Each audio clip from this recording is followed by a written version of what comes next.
Health and wellness highlights के एक और ताज़ा अपडेट में आपका स्वागत है। मैं हूं रविंद्र सोनी।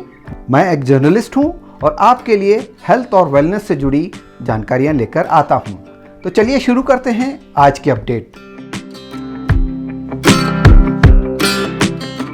एम्स भोपाल के बाल रोग विभाग द्वारा आज संस्थान के डॉक्टरों, रेजिडेंट डॉक्टरों और पैरामेडिकल स्टाफ के लिए प्रतिकूल घटना के बाद टीकाकरण विषय पर ज्ञान और कौशल को बढ़ाने के उद्देश्य से एक कार्यशाला का आयोजन किया गया।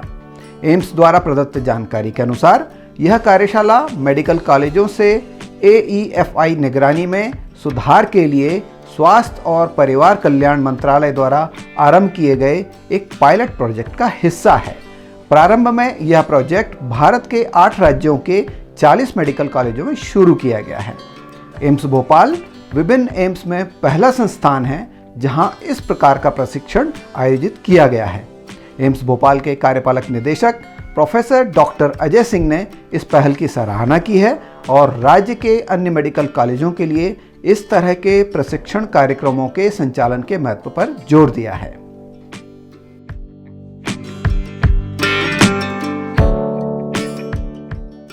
अगला अपडेट भी एम्स भोपाल से ही है।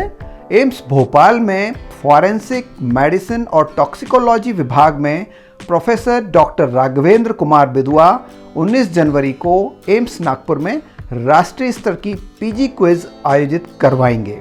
यह आयोजन भारतीय फॉरेंसिक मेडिसिन अकेडमी, जिसे फॉरेंसिक मेडिकॉन 2024 के नाम से जाना जाता है, के 45वें वार्षिक सम्मेलन का मुख्य आकर्षण है। एम्स द्वारा प्रदत्त जानकारी के अनुसार इस वर्ष एम्स नागपुर फॉरेंसिक के क्षेत्र में सबसे बड़े राष्ट्रीय सम्मेलन की मेजबानी करेगा।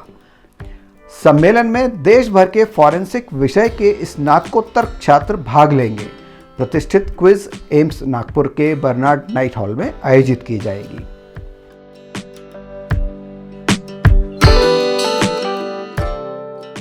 अगला अपडेट आपको सावधान करने के लिए है। कड़कड़ाती ठंड से राहत पाने के लिए अगर आप भी अंगीठी का इस्तेमाल कर रहे हैं तो सावधान हो जाइए। अंगीठी से निकलने वाला धुआं आपके लिए जानलेवा भी साबित हो सकता है। दिल्ली से सटे नोएडा में ठंड से बचने के लिए बंद कमरे में अंगीठी जलाकर सोए माँ बेटे की तबीयत बिगड़ गई, जिन्हें अस्पताल ले जाया गया, जहां डॉक्टरों ने महिला को मृत घोषित कर दिया, जबकि बच्चे की हालत अभी नाजुक बनी हुई है, जिसका इलाज अस्पताल में चल रहा है।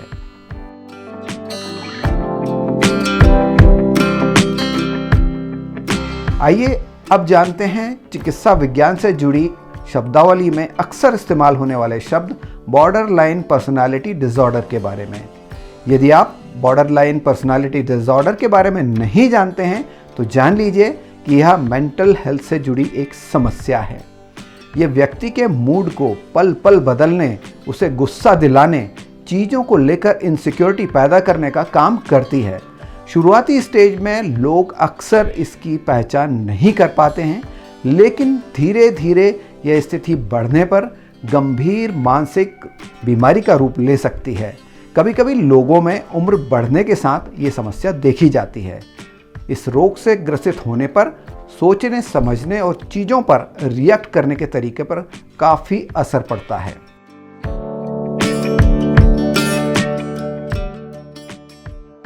और अब चलते चलते बात करते हैं विटामिन डी के बारे में। दुनिया भर में विटामिन डी की कमी आम है।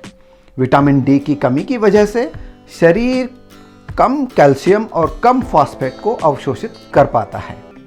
इसकी कमी से स्ट्रेस, डिप्रेशन, बाल झड़ना, नींद कम आना, मांसपेशियों में ऐंठन होना, जोड़ों में दर्द होना, कमर के निचले हिस्से में दर्द, बार बार मसल क्रैम्प होना, बहुत ज़्यादा थकान होना या बार बार बीमार पड़ने जैसी समस्या हो सकती है। यदि आप ऐसी समस्याओं को महसूस कर रहे हैं तो समझ लें आपके शरीर में विटामिन डी की कमी हो गई है, क्योंकि यह सभी लक्षण विटामिन डी की कमी की ओर इशारा करते हैं। अगर आपको विटामिन डी की कमी के कोई भी लक्षण महसूस हो रहे हों तो आपको सबसे पहले जाकर विटामिन डी का टेस्ट कराना चाहिए, और अगर वो कम है तो आपको आज से विटामिन डी से भरपूर खाद्य पदार्थ और डॉक्टरी सलाह से विटामिन डी सप्लीमेंट लेना शुरू कर देना चाहिए। तो ये थे आज के हेल्थ और वेलनेस से जुड़े हुए कुछ अपडेट्स।